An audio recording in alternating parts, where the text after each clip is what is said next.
So we've got everything. We've got the roast, we've got the beef in, and we've got the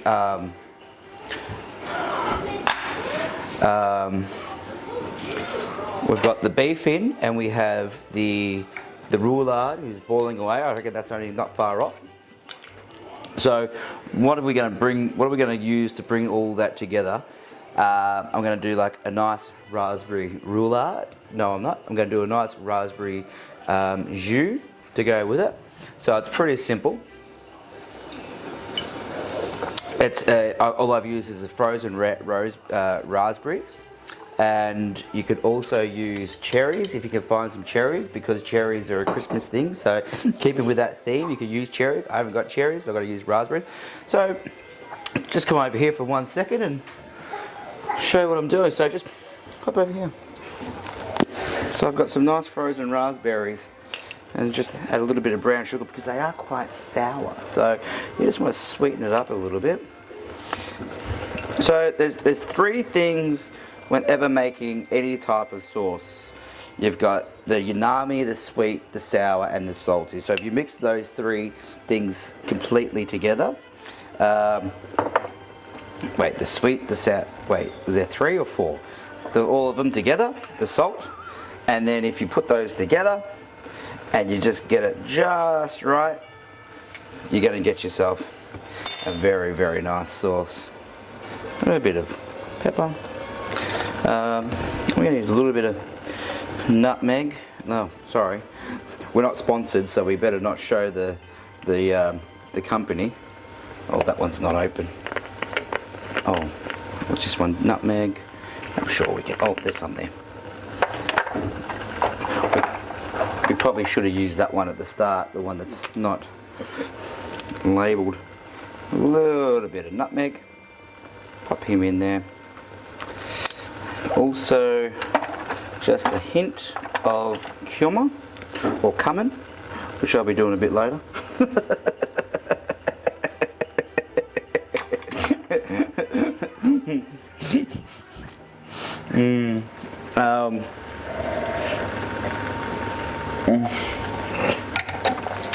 And then also a little bit of vinegar. I've got here a little bit of condimento alla blanco. I don't know, but I think Bianco means white.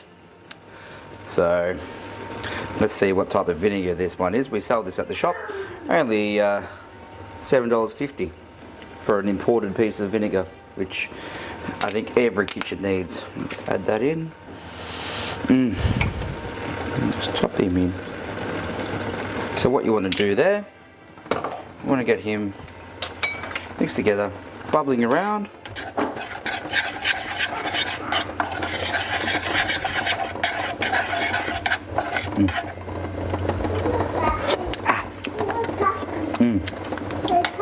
Okay, let's keep that reducing. Probably 10 minutes, we'll come back and we're going to do that roulade, and we're going to take the piece de raisin, the roast, out, and then we're going to do what we need to do with that. Okay, thank you. Okay, what I've done, the duck skin that I've used, if you could just come over here for a second, look at all that juicy, that fat, or that. Now that there is flavour. So we're gonna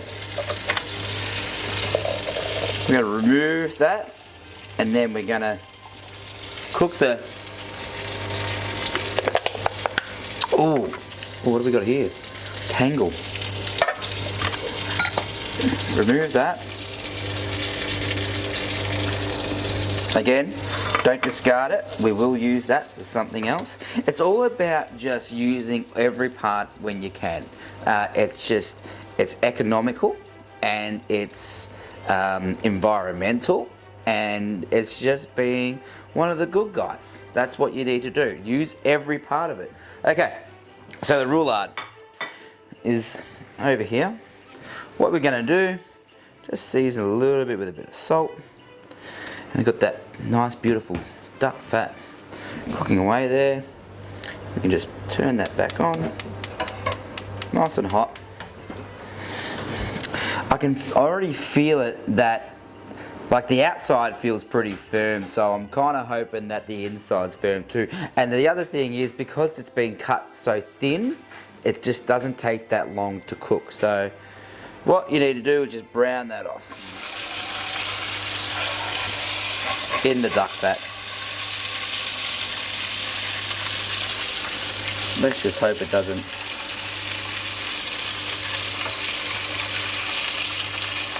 Want to get that skin nice and crispy. Okay, so I don't know if you remember, but we also had the ribeye roast as well. So while that's just searing off and getting a nice colour, let's come down here for a second and have a look at the piece of resistance, the crowning of all crowns, the ribeye roast. Excuse me, Heidi girl. There it is. Oh wow.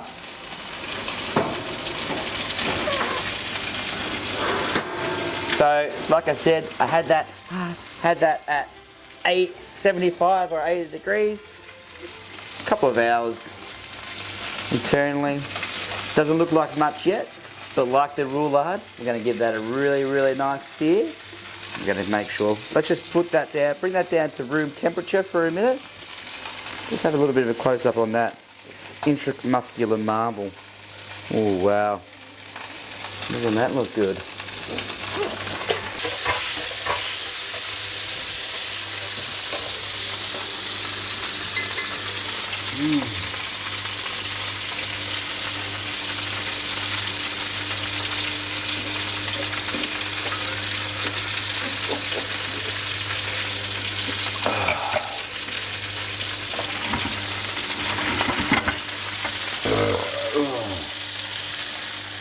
Oh, look at that getting really nice colour.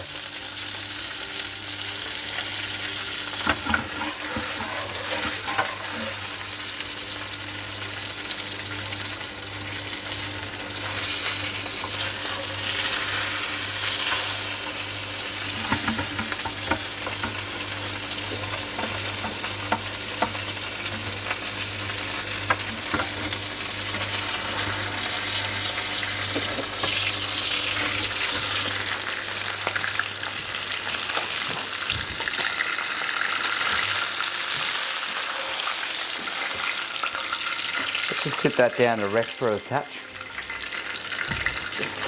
Keep all those juices going, because next is the ribeye roast. Come over here. Okay. The ribeye. Let's sear that bad boy. Let's get a twig of thyme. Throw that boy in there. Ooh, hear that crackle? It's like chestnuts crackling over an open fire. Garlic.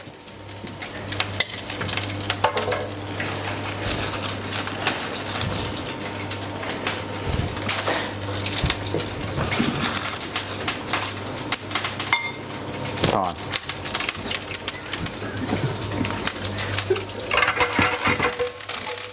Get all those flavours mixing together.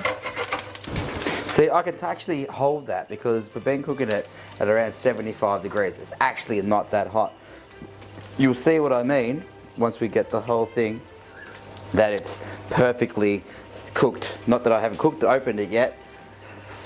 Free rib, but I already know. That beautiful duck fat in there. Some of those,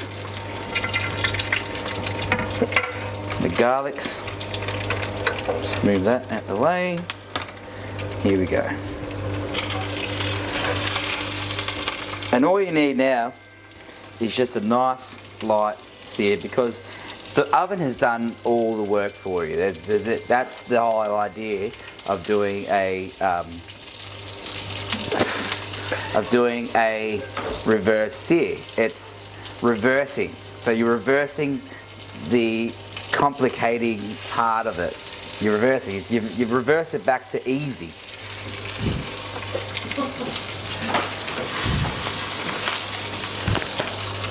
Throw a bay leaf in there. Like when you just look at this, and you probably don't even know how to cook a steak or whatever. But if you throw a couple of garlics and like some thyme and It looks like you know what you're doing.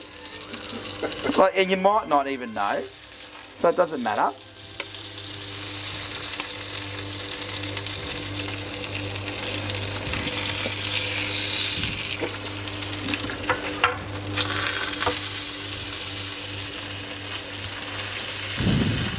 Fuck, I love steak. Like, I just love it. Not a big fan of turkey, but I love lamb as well. I love pork. Like, I love it all. Like, I love it. The steak's my favourite.